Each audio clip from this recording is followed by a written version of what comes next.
بسم الله الرحمن الرحيم وصلى الله وسلم وبارك على سيدنا محمد وعلى آله وصحبه أجمعين. ربي اشرح لي صدري ويسر لي أمري واحلل عقدة من لساني يفقهوا قولي. سبحانك لا علم لنا إلا ما علمتنا إنك أنت العليم الحكيم. Seigneur, ouvre-moi mon poitrine, facilite ma mission. Aidez-nous un nœud en ma langue afin qu'ils comprennent mes paroles. Gloire à toi, nous n'avons de science que ce que tu nous as appris. Certes, c'est toi l'omniscient et le sage, mes chers frères, mes chères sœurs. Nous allons, Inch'Allah, en quelques minutes traiter ce sujet qui est un des sujets les plus importants et qui exprime l'éthique d'une manière générale de notre religion.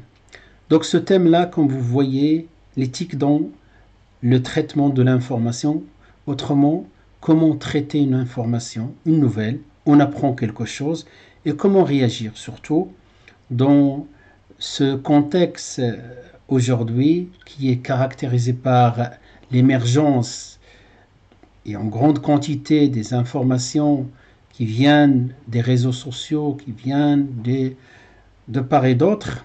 Donc, y a-t-il des repères dans notre religion pour traiter ces informations et savoir et comment faire la distinction entre ce qui doit être relayé, ce qui doit être transmis, ce qui doit être admis, ce qui doit être aussi considéré comme véridique ou autre chose. Pour ce faire, mes chers frères et sœurs, je vous ai proposé un petit algorithme, donc à l'image de lorsqu'on on fait une programmation, donc on va commencer par supposer un certain nombre de scénarios et à partir de ces scénarios-là, on va faire un programme. Donc, on commence donc une information, le premier repère. D'ailleurs, ce repère-là dans Surat Al-Hujurat, Surat 49, verset 6, Allah subhanahu wa ta'ala dit Ya ayyuhalladhina amanu idha ja'akum fasiqun binaba'in fatabayyanu an tusibu qawman bijahalah fatusbihu ala ma fa'altum nadimin. Ô vous qui avez cru, c'est un pervers vous apporte une nouvelle, voyez bien clair. Donc, avant toute chose, voyez bien clair. D'autres repères, mes chers frères et sœurs, ça c'est la base de toute chose. Donc on pose la question ensuite, ici la source d'information est certaine. Donc, ou le cas contraire, donc on est devant deux situations, soit la source d'information certaine, soit incertaine. Je commence par si la source d'information incertaine, c'est-à-dire on est dans le doute. C'est-à-dire, dans les meilleurs des cas, on va dire 50% que l'information soit vraie, ou bien 50% est fausse. Dans cette situation-là, on a des repères, mes chers frères et sœurs. Allah subhanahu wa ta'ala nous dit Ya ayyuhalladhina amanu dans la même sourate Ijtanibu kathiran min adh-dhann. Donc il faut éviter les conjectures. Adh-dhann. Et dhann, ou plutôt le shak aussi, c'est lorsqu'on n'est pas sûr. Et le prophète sallallahu alayhi wa sallam fait attention au doute, iyakum ash-shak, car le doute est le père des mensonges. Iyakum wa-dhann fa inna akdhaba al-hadith ash-shak aw dhann ou kama qala sallallahu alayhi wa sallam. Donc qu'est-ce qu'il faut faire? Il faut faire très attention. Donc on n'est pas sûr et donc il faut éviter de transmettre cette information parce qu'il n'est pas de source sûre et certaine. Donc si, dans le cas contraire, si la source est certaine, on va voir les différents scénarios. Donc ici, même si la source n'est pas certaine, il se présente devant nous des scénarios. D'une manière générale, deux situations. Donc j'ai appris quelque chose ou j'ai vu quelque chose qui peut avoir plusieurs interprétations. Quels sont les repères ici dans ma religion par rapport à l'éthique musulmane? Les repères, c'est quand il y a plusieurs scénarios, on va appliquer le principe de husnu dhanni, ce qu'on appelle appliquer le principe de penser en bien, husnu dhann. Allah subhanahu wa ta'ala dit قل لعبادي يقولوا التي هي أحسن حسن, ça vient de ahsan, de la même racine. فإن الشيطان.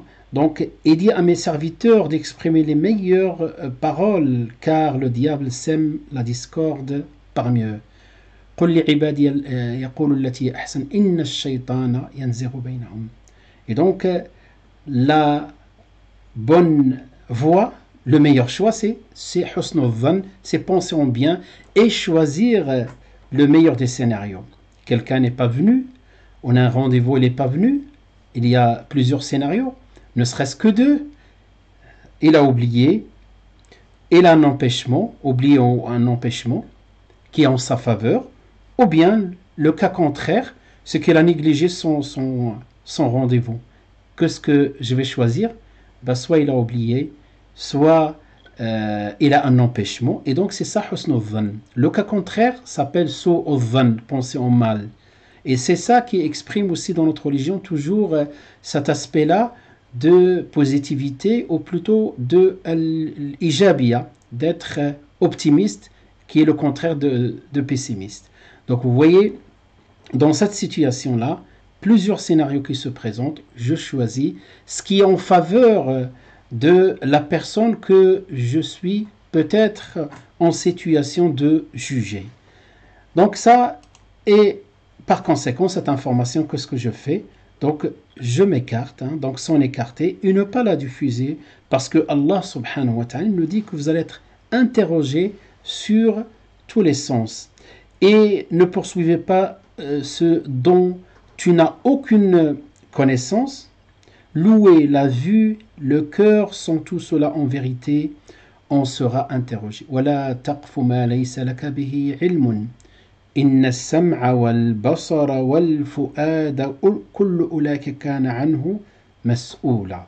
Donc, sourate Al-Isra, le voyage nocturne, verset 36. Maintenant, si la source est bonne, peut-être, certains vont dire, dans ce cas-là, je transmets l'information.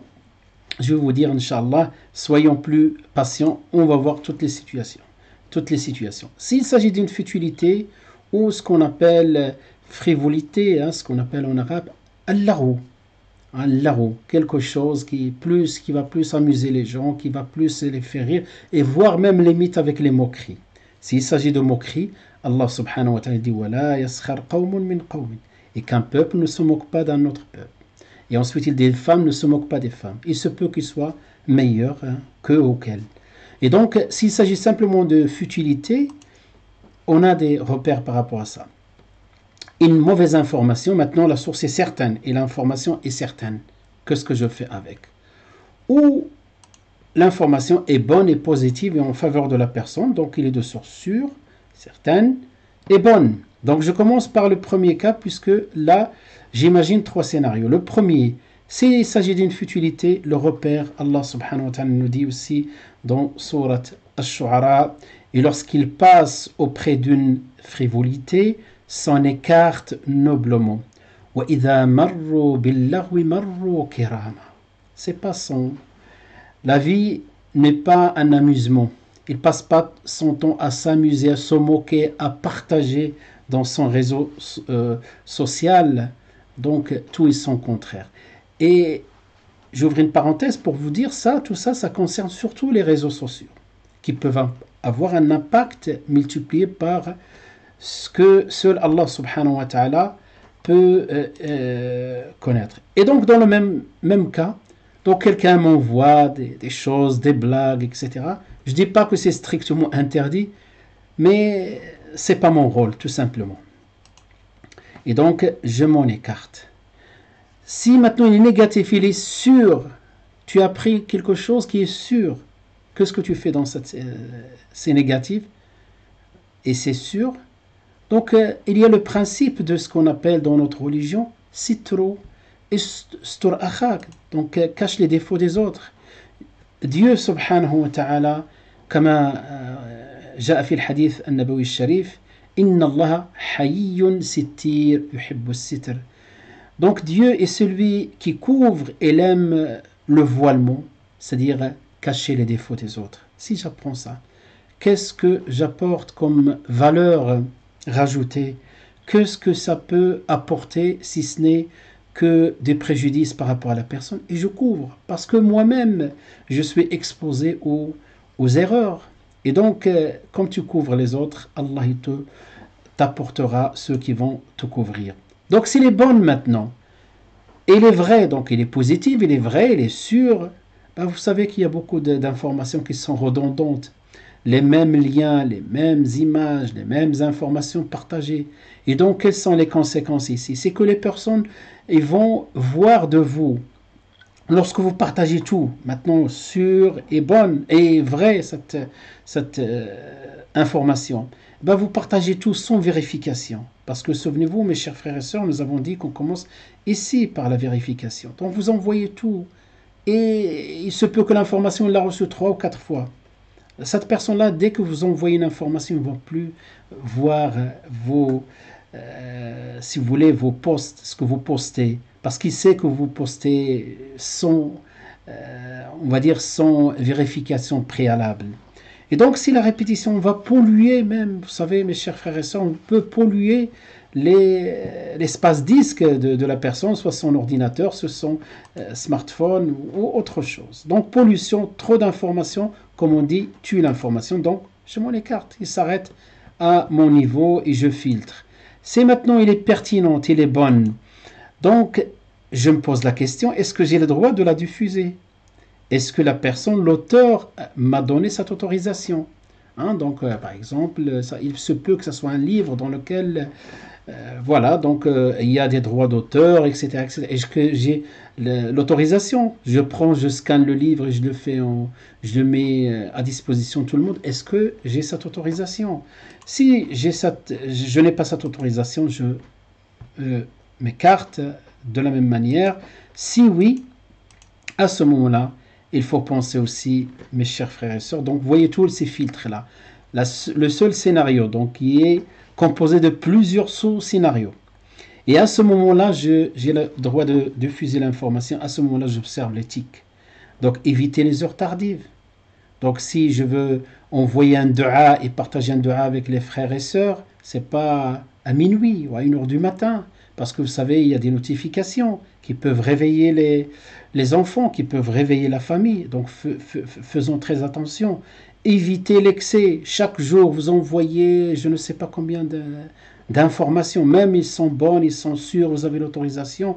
Et donc tout simplement, et même si des fois ça nous arrive qu'on reçoit des informations ou des liens de, je ne sais pas, à partir de YouTube, ça serait plus éthique de mettre salam alaikum.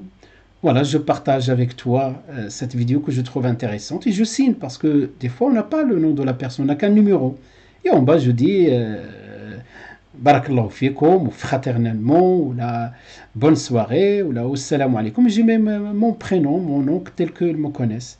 Voilà donc ce que je voulais vous dire par rapport à cette petite vidéo. أسأل الله عز وجل أن تكون نافعة لي ولكم وأسأل الله عز وجل أن تكون خالصة لوجهه الكريم. Je prie Allah subhanahu wa ta'ala qu'elle soit utile pour moi, pour vous tous et que ça soit pour lui subhanahu wa ta'ala et qu'Allah nous donne les moyens de mettre en pratique tout cela. هذا وصلى الله وسلم وبارك على سيدنا محمد وعلى آله وصحبه أجمعين والحمد لله رب العالمين والسلام عليكم ورحمة الله تعالى وبركاته.